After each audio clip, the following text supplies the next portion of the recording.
आइए शुरुआत करने जा रहा हूं आज की पहली बड़ी खबर के साथ, और पहली बड़ी खबर है दुनिया की। इस पर नजर है, एक बार फिर जंग की आग भड़क चुकी। ट्रंप के 140 अटैक, ट्रंप ने एक दो नहीं 140 हमले किए। क्यों किए, उससे पहले वजह देखिए। दरअसल भारतीयों से भरा हुआ यह जहाज था, इसमें भारतीय मौजूद थे। इस पर ईरान ने अटैक किया है।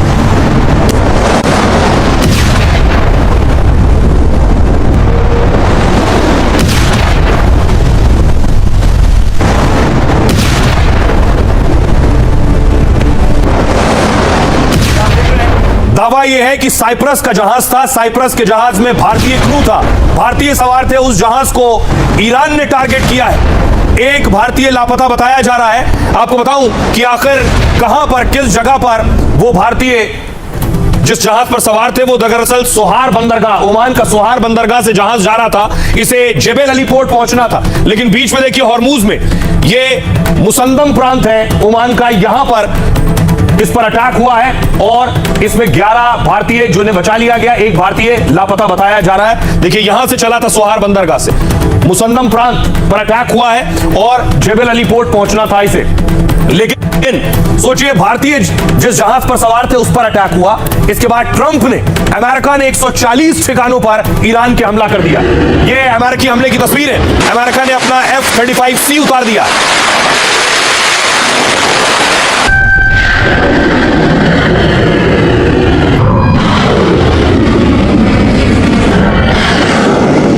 आप देख रहे हैं F-35C, F-18 और टोमाहॉक मिसाइल से अमेरिका ने ईरान के 140 हमले किए ईरान पर।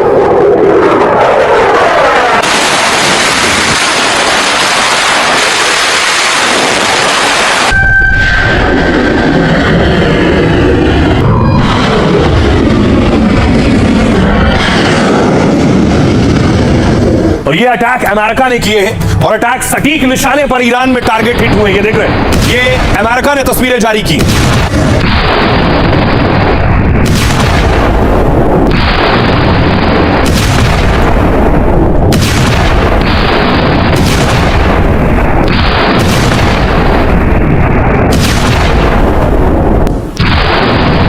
अब देखिए जरा, अमेरिका ने 140 अटैक किए ईरान पर। बड़ी बात यह है कि भारतीयों पर हमला हुआ था। ये ईरान का रक्षा ईरान के किन किन शहरों में, पुछर में, जास्क में, चाबहार में, असालुयेह में और बंदरे देयर में, ये 5 वो बड़े ठिकाने जिन पर अमेरिका ने 140 अटैक किए।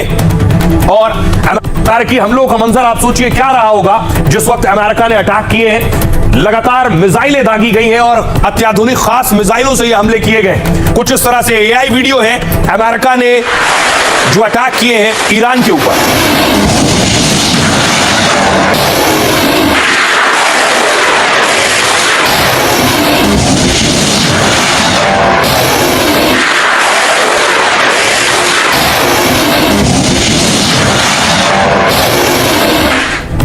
अब आइए आपको बताऊं कि आखिर अमेरिका ने ईरान पर हमला क्यों किया और ईरान ने भारतीय जिस जहाज पर थे उस पर अटैक क्यों किया। ईरान ने भारतीय नाविकों वाले जहाज को निशाना बनाया। हॉर्मूज में हमले का शिकार हुए जहाज पर 11 हिंदुस्तानी सवार थे। जिस जहाज पर हमला हुआ उसका नाम GFS गैलेक्सी है। यह साइप्रस के झंडे के तहत चलने वाला व्यापारिक जहाज है, यानी माल की ढुलाई होती है इस पर, जो कंटेनरों में पैक सामान लाने और ले जाने का काम करता है। GFS गैलेक्सी जहाज में 11 भारतीय क्रू मेंबर सवार थे। जहाज ने ओमान के सोहार बंदरगाह से अपनी यात्रा शुरू की और इसे करीब 500 किलोमीटर दूर UAE के जेबेल अली पोर्ट जाना था। लेकिन जब यह व्यापारिक जहाज हॉर्मूज को पार कर रहा था, उसी वक्त ईरान ने GFS गैलेक्सी जहाज पर बड़ा हमला कर दिया। अमेरिका ने कहा व्यापारिक जहाज को IRGC ने टारगेट किया, यानी खमनेई की सेना ने, जिससे जहाज में आग लगी और इंजन को भारी नुकसान पहुंचा। हमले के बाद 11 में से 10 भारतीयों को बचा लिया गया, लेकिन एक भारतीय अभी लापता है जिसका रेस्क्यू किया जा रहा है, ढूंढा जा रहा है। हमले के बाद भारतीय विदेश मंत्रालय ने बयान जारी कर कहा है, हम ओमान सरकार संग सर्च ऑपरेशन पर नजर रखे हुए हैं। भारत ने कहा हॉर्मूज में नागरिक जहाजों पर हमले रोके जाएं, तनाव कम करने और शांति बहाल करने की अपील की गई। ईरान का कहना है कि जहाज तय रूट को छोड़कर जा रहा था, इसलिए हॉर्मूज में उस जहाज पर हमें कार्रवाई करनी पड़ी, वो ये दावा कर रहे हैं। आइए अब आपको सुनवाता हूं, सुनिए जरा क्या कुछ कह रहे हैं एक्सपर्ट्स इस अटैक पर। तो जहाज पे अभी अटैक किया गया, उसमें भारतीय जो नागरिक हैं उनमें से एक की अभी भी लापता हैं और 10 को बचा लिया गया है, ओमान की सहायता से बचाया गया है। और ये काफी गंभीर एक हम मान सकते हैं कि ये इंसिडेंट है जिससे कि काफी नुकसान कहा जा सकता है कि हो सकता है, और फिर से जो एनर्जी सप्लाईज हैं, ऑयल और गैस की सप्लाईज हैं, उस पर एक तरह से फिर से अनिश्चितता बन सकती है, जिसका काफी हद तक नुकसान हो सकता है भारत को और दूसरे देशों को भी। कोई भी ऐसी अंडरस्टैंडिंग दोनों में नहीं हुई कि जिसके साथ कोई डील बना ली जाए और कोई एग्रीमेंट कर लिया जाए ताकि जो वेस्ट एशिया के अंदर बिल्कुल दोबारा शांति हो जाए।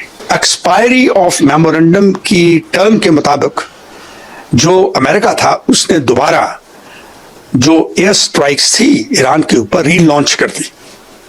तो ये मैं समझता हूं कि उन्होंने विदिन जो अंडरस्टैंडिंग थी उसके मुताबिक की है।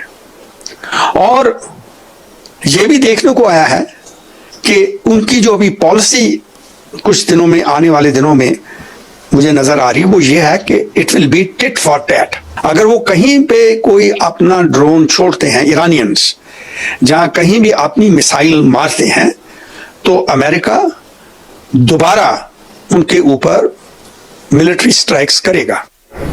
अब बड़ी बात यह है कि अमेरिका ने 140 अटैक किए तो ईरान भी शांति से नहीं बैठा। जैसे ईरान ताक में हो कि अमेरिका कोई भी हमला करेगा हम बड़ा पलटवार करेंगे, और वही हुआ। ईरान दागनी शुरू की। ईरान ने जो अरब मुल्कों में अमेरिकी ठिकाने उस पर हमला करना शुरू किया।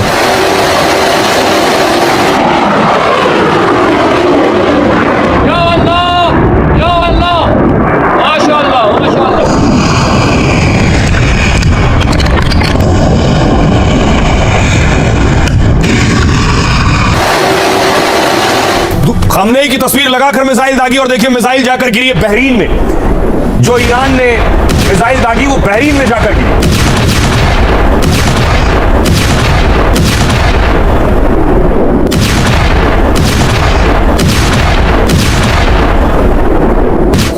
न सिर्फ मिसाइल, ईरान ने अपने ड्रोन दागने शुरू किए। ये आप देख रहे हैं, रात के अंधेरे में ही ईरान ने अपने खास ड्रोन, ईरान की खासियत उसके खतरनाक ड्रोन है।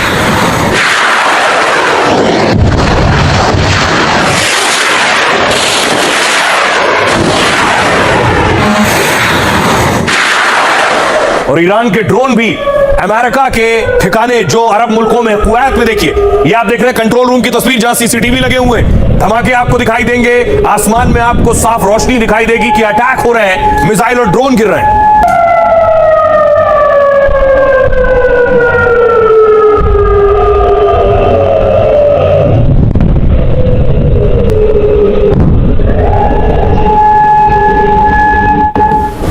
न सिर्फ बहरीन, कुवैत, बल्कि 5 अरब देशों को टारगेट किया है, और खतरनाक मिसाइल, फतेह मिसाइल का भी इस्तेमाल किया है, खुर्रम शहर का भी इस्तेमाल किया है। ये बैलिस्टिक मिसाइल आप देख रहे हैं जो दागी है ईरान ने। पहले आज की पहली बड़ी खबर बताऊंगा आपको, ट्रंप ने आखिर क्यों 140 मिसाइल दाग दिए। दरअसल ईरान ने भारतीयों पर हमला कर दिया।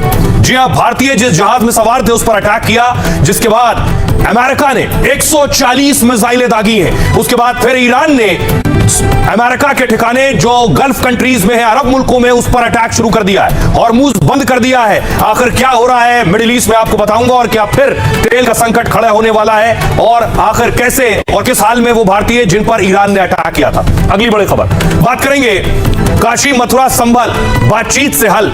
बड़ी खबर आपको बताऊंगा, ये 3 मंदिर जिनको लेकर एक बड़ा विवाद है, सुप्रीम कोर्ट ने आखिर इन मंदिर का हल निकालने के लिए कौन सा सुझाव दिया है, कैसे इसका रास्ता निकलेगा, यह बताऊंगा आपको। अगली बड़ी खबर बात करेंगे, एक और मंदिर में करोड़ों का घोटाला हो गया। राम मंदिर चढ़ावा चोरी को लेकर एक्शन हो रहा है, और इस बीच कौन सा यह मंदिर है जहां करोड़ों के घोटाले का आरोप लग रहा है। अगली बड़ी खबर इसके बाद दिखाएंगे आपको। ऑपरेशन लोटस पर आर पार शुरू हो गया है। इससे पहले ऑपरेशन लोटस का आरोप लगा ममता बनर्जी की पार्टी में, केजरीवाल की पार्टी में और उद्धव की पार्टी में। अब उमर अब्दुल्ला कह रहे हैं उनकी पार्टी के साथ ऑपरेशन लोटस वाला खेल हो रहा है। उमर अब्दुल्ला के दावे में कितनी हकीकत है और बीजेपी इस आरोप पर क्या कह रही है, बताऊंगा। इसके बाद बात करेंगे आखिर में आज की एक और बड़ी खबर की। बादल फटा, आसमानी आफत, कई जगह लगातार बारिश हो रही है, बारिश से बाढ़ जैसे हालात हैं। बताएंगे आपके शहर का हाल क्या है और किन शहरों में बादल फटे और उससे कितनी तबाही आई है। इन तमाम खबरों पर तफसील से बात करेंगे। आइए शुरू करें, उससे पहले आपको दिखाते हैं हेडलाइंस।